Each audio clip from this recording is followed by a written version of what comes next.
মাংসের এই টুকটুকে লাল স্ট্রাকচার দেখে নিশ্চয়ই বুঝতে পারছেন কতটা টেস্টি হবে এই মাংস রান্নাটা। বিয়ে বাড়ির মতো তুলতুলে নরম মাংস কিভাবে রান্না করবেন সেটাই আমি এখন শুরু করব। টেস্টিফুল তুলতুলে নরম মাংস রান্না করার জন্য আজকে আমি মাংস নিয়েছি 1.5 কেজি। কড়াইয়ে তেলটাও আমি ছড়িয়ে দিলাম। তারপর কি কি ইনগ্রিডিয়েন্টস আমি নিয়েছি সেটাই। কড়াইয়ের প্যানে তেলটা আমার অলরেডি গরম হয়ে গেছে। এখন লবণটা ছিটে দিয়ে দিলাম আর পেঁয়াজ কুচিগুলো আমি গরম কড়াইয়ের তেলের মধ্যে দিয়ে দিলাম। বিয়ে বাড়ির মাংস টেস্টিফুল হওয়ার পিছনে সবকিছু একটা ট্রিক্স, সেগুলো হচ্ছে বাটা মশলা।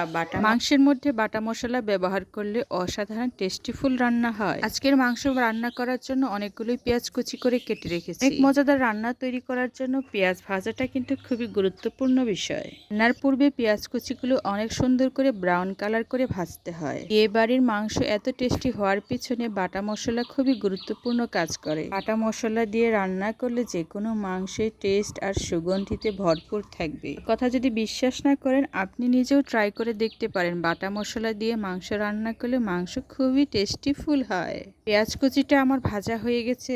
আমি সবকিছু মশলা বেটে নিয়েছি শিলপাটায়। মশলাগুলো দেওয়ার পূর্বে কিছুটা হলুদ পানি দিয়ে দিলাম পেঁয়াজ কুচির উপর। বেটে রাখা মশলাগুলো আমি দিয়ে দিব।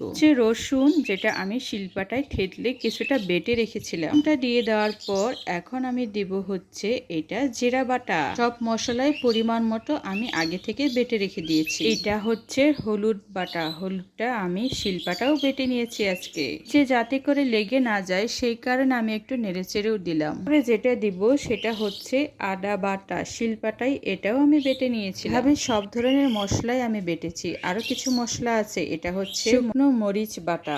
মরিচগুলো শিলপাটায় আমি খুব যত্ন করে বেটে। ধনিয়া বাটা।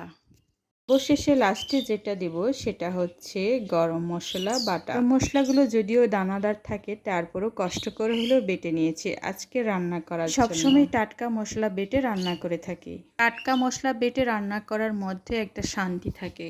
গুঁড়ো মশলায় যেটা টেস্ট পাওয়া যায় আর বেটে যেটা রান্না করা হয় তার মধ্যে অনেক ডিফারেন্ট থাকে। এ বাড়িতে সাধারণত সবসময় বাটা মশলা ব্যবহার করা হয়, যার কারণে মাংসগুলো এত টুলটুলে নরম আর টেস্টি হয়। কিন্তু আমি বিয়ে বাড়ি রান্নার মতোই রান্না করব, অবিকল সেম প্রসেসে। প্রক্রিয়ায় আপনি আপনার বাসায়, আমি তো আজকে গরু মাংস নিয়েছি, আপনি যে কোনো উট, দুম্বা আরও কি খাসির মাংস রান্না করে খেতে পারবেন। আর কালারটা কি সুন্দর দেখতে আসছে। আর রান্নার কালার এমনি এমনি সুন্দর হয়নি, এটা সৌন্দর্য করার জন্য সব ধরনের মশলা সঠিক পরিমাণে দেওয়া হয়েছে। পেঁয়াজের সাথে মশলাগুলো একটু ভালো করে আমি কষিয়ে নেব। আমি সামান্য পরিমাণে লবণটাও অ্যাড করে দেব মশলাটার সাথে।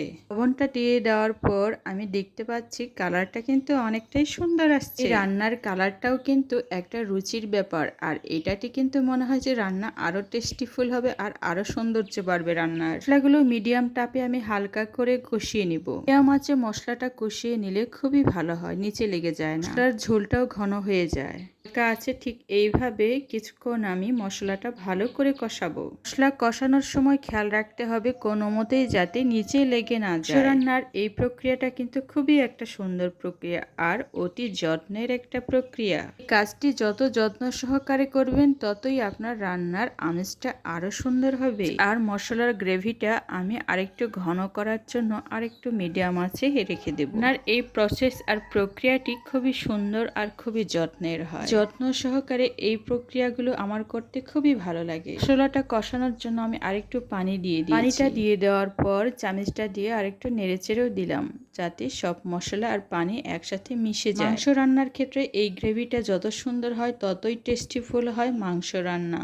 তো মাংস থেকেও এই গ্রেভিটা খেতে ভালো লাগে, এতটাই টেস্টি হয়। বাড়িতে যখন মাংস রান্না হয় তখন এগুলো মাংস থাকায় মাংসের পানি দিয়ে মাংস সিদ্ধ হয়ে যায়। একসাথে অনেকগুলো মাংস থাকায় অনেকগুলো পানিও বের হয়। যেহেতু সামান্য পরিমাণে মাংস রান্না করব সেক্ষেত্রে আমাকে রান্নায় কিছুটা হলেও পানি অ্যাড করতে হবে। মাংস ছেড়ে দেওয়ার পর মাংস থেকে যে পানিটা বের হয় সেই পানিটা দিয়ে আমি মাংসটা ভালো করে কষিয়ে নেওয়ার চেষ্টা করব।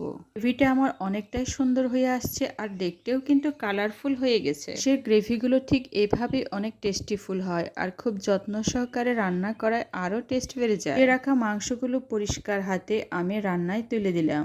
মাংসের চর্বিগুলো খেতে কিন্তু খুবই টেস্টিফুল হয়। অনেকে চর্বি খেতে চায় না, তারা আগে খেয়ে নিয়েছে তাই।